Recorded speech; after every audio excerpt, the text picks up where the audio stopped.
Sudah sih, karena kan ya kebetulan juga kantornya satu ruangan, selalu ngobrol. Terus saya ngajarnya sampingnya.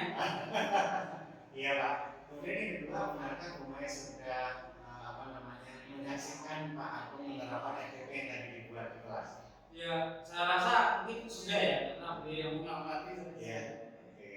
Nah, sekarang kita akan melakukan dialog antara Rumai seperti itu. Pak silakan Rumai. Nanti bisa kita lanjutkan kalau memang sudah dilakukan. Silakan. Terima kasih Pak Gubernur. Pada kali ini saya akan melakukan percakapan pasca observasi setelah Pak Agung melakukan observasi kelasnya kemarin. Kemudian pertanyaan pertama,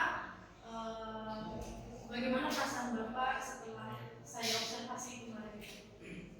Oke, terima kasih Bu Mai. Istilahnya kan dalam pembelajaran sebenarnya biasa ya, belajar dalam mengajar. Tapi karena berhubung mungkin ada yang mengawasi, ada yang mengamati, ada yang menilai, ada beberapa hal yang dilewati atau grogi atau seperti apa yang jelas ya menurut saya ya memang harus saya lalui. Hal pembelajaran itu dilakukan, diawasi.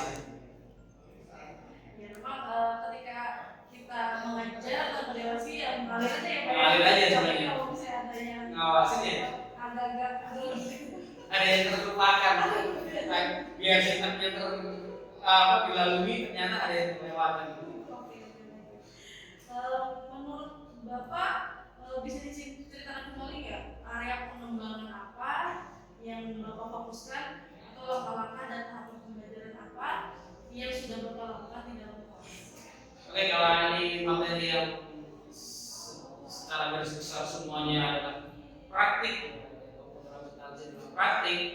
Jadi 80% saya utamakan adalah keterampilan, tapi sebelumnya kan dia menguasai ilmu pengetahuan dulu, sehingga apa yang dia ketahui di ilmu pengetahuan nanti dipraktekkan dalam praktiknya, sehingga ketika praktik dia tidak melenceng dari teori. Berarti ada 20% ya. 80%. Oke. Menurut Bapak apakah sudah berhasil atau belum berhasil pembelajaran kemarin? Ya karena pembelajaran sebenarnya kan asik ya, kadang senang dengan pembelajaran yang langsung praktek. Sebenarnya sih banyak antusiasnya, anak itu senang bertanya, yang nggak tahu dia tanya. Tapi ya kadang ada kendala juga. Kalau menurut saya sih cukup sih berhasil. Oke, tadi menurut Bapak ada kendala. Kira-kira apa itu Pak kendalanya atau kekurangannya dalam pembelajaran kemarin? Yang pertama ya ada beberapa hal ya, semuanya menurut saya sudah berhasil. Itu diantaranya itu anak tidak lancar menguasai mengoperasikan komputer sehingga dia menguasai mouse saja kan ragu pak ini gimana caranya ngerjainnya. Kemudian anak-anak kurang fokus, entah informasi seperti apa kan nanti dievaluasi. Kemudian anak itu memudahkan sehingga dia akan tiduran mungkin seperti itu. Nah, soal anak kurang fokus, kurang menguasai komputer itu penyebabnya kenapa ya bisa terjadi? Besok akan saya evaluasi ya, nanti akan evaluasi seperti apa nanti di antaranya itu kalau fokus bisa jadi dia belum paham dari teorinya kemudian dipraktekkan sehingga tidak fokus, dia tanya kemana-kemana tidak diberikan jawaban sama kawannya karena kawannya juga sibuk. Mungkin dia dari rumah memang ada problem masalah sendiri anaknya sehingga sampai sekolah di kelas itu hanya tiduran nggak nyaman lah, atau memang dia malam dia begadang. Ini nanti akan saya evaluasi seperti itu. Kira-kira Bapak kapan akan mengevaluasi atau melakukan perubahan dalam pembelajaran itu ya? Ada dua kemungkinan yang akan saya lakukan. Yang pertama anaknya saya panggil dulu. Ini kenapa di pembelajaran tadi atau kemarin kamu nggak fokus, kemudian kamu malah ngantuk, semacam ya tiduran di balik monitor, kemudian ada yang begini. Kenapa nih saya panggil satu persatu? Yang jelas bagian dari evaluasi saya juga mungkin juga saya ngajarnya terlalu cepat atau memang hanya saya fokus pada anak yang lancar saja, itu memang harus saya evaluasi. Oke, semoga bisa secepatnya ya Pak ya dievaluasi. Iya. Saya juga bisa apa ya mendengar lagi di kelas Bapak itu ada perubahan apa, apakah anaknya nanti yang kemarin itu kurang fokus menjadi fokus, Iya. ya kan? Yang belum lancar komputer Menjadi lancar. gitu ya. Jadi demikian. Betul, tambah satu lagi Bu Maya. Jadi rencana saya itu gini, akan saya kelompokkan anak-anak yang belum lancar dan ini saya gabungkan dengan anak-anak yang sudah lancar, sehingga seperti tutor sebaya ini, sehingga yang nggak bisa itu diajarin sama kawannya. Kadang mungkin anak itu takut kalau diajarin sama gurunya, kurang, ya mungkin udah grogi lah makanya. Mungkin kalau dia belajar sebaya dengan kawannya, mungkin lebih enjoy ya cara belajarnya seperti itu. Rencananya seperti itu, evaluasi seperti itu. Itu bagus ya tutor sebaya itu karena kan siapa tahu betul apalagi Pak Agung misalnya anaknya malu-malu, Iya. terus segan gitu. Mungkin kalau sama temannya, walaupun dimarahin sama temennya Iya. hati gitu ya. Oke, sudah cukup Pak ya?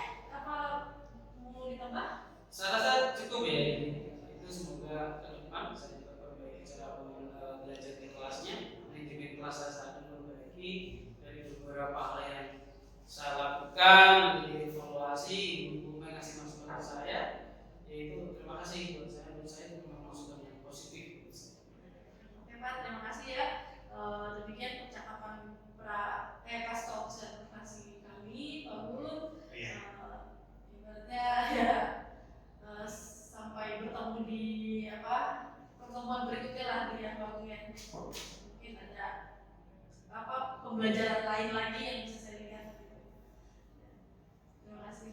Baik, terima kasih Pak Guru, terima kasih Bu Mai. Saya sudah menyaksikan langsung pelaksanaan dialog ya pasca observasi, dan ini luar biasa. Saya menyaksikan Bu Mai dalam melakukan percakapan pasca pembelajaran. Jadi secara umum kalau saya nilai tadi dalam percakapan coaching itu ada dua elemen pokok yang memang seharusnya muncul. Yang pertama adalah menemukan insight dari sisi coach ya, dari sisi pemain untuk memperkuat hubungan antara si coach dan coaching kan. Jadi ada memparafrase, dan itu Ibu tadi sudah melakukan di hampir setiap jawaban dari Pak Guru. Nah, selain memparafrase atau menemukan insight-nya, Bu Mai masih kurang sedikit di bagian memberikan umpan balik. Itu umpan balik dari 5 pertanyaan kurang lebih tadi saya hitung, Ibu memberikan umpan balik yang positif itu 1 kali.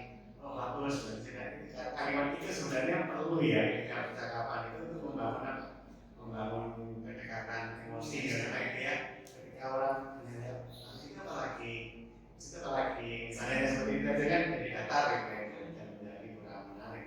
Lalu bagus, jadi akan mencoba menerapkan pembelajaran sebenarnya menggunakan sewa. Artinya ada umpan balik gitu ya. Saya sepakat dengan Pak misalnya, dan itu bisa juga nanti saya coba terapkan di kelas saya. Misalnya seperti itu kan menjadi lebih kuat arah pembicaraan. Jadi secara umum sudah sangat baik lah.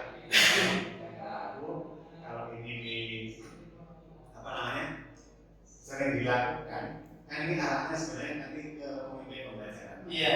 Ini akan membantu kepala sekolah menjadi seorang supervisor kelas atau seorang observer kelas gitu, atau bahkan jadi kepala sekolah tidak ada pengawasan gitu. Ke depan itu perlu dilatih kemampuan dialognya ini loh, yaitu yang jangan dilupakan adalah bagaimana kita merespon dan memberikan umpan balik positif yang membangun gitu, yang menjatuhkan mau ini orang ini cari alasan kenapa itu nggak boleh diajukan.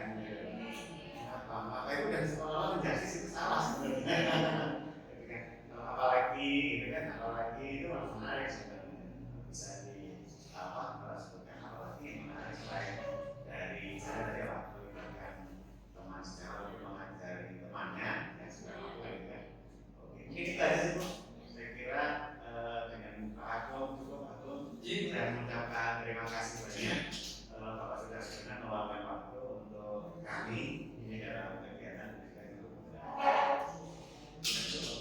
Nanti saya masih ada yang ingin saya obrolkan dengan Bu Mai. Seandainya waktu masih bersama kami senang hati. Tapi jika Bapak ada kepentingan yang lain itu kami persilakan.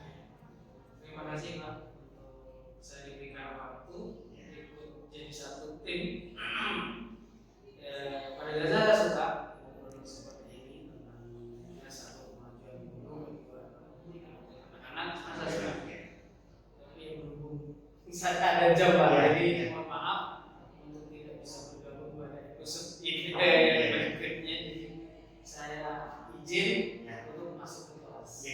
Izin minta foto bersama berdiri. Oh, bisa.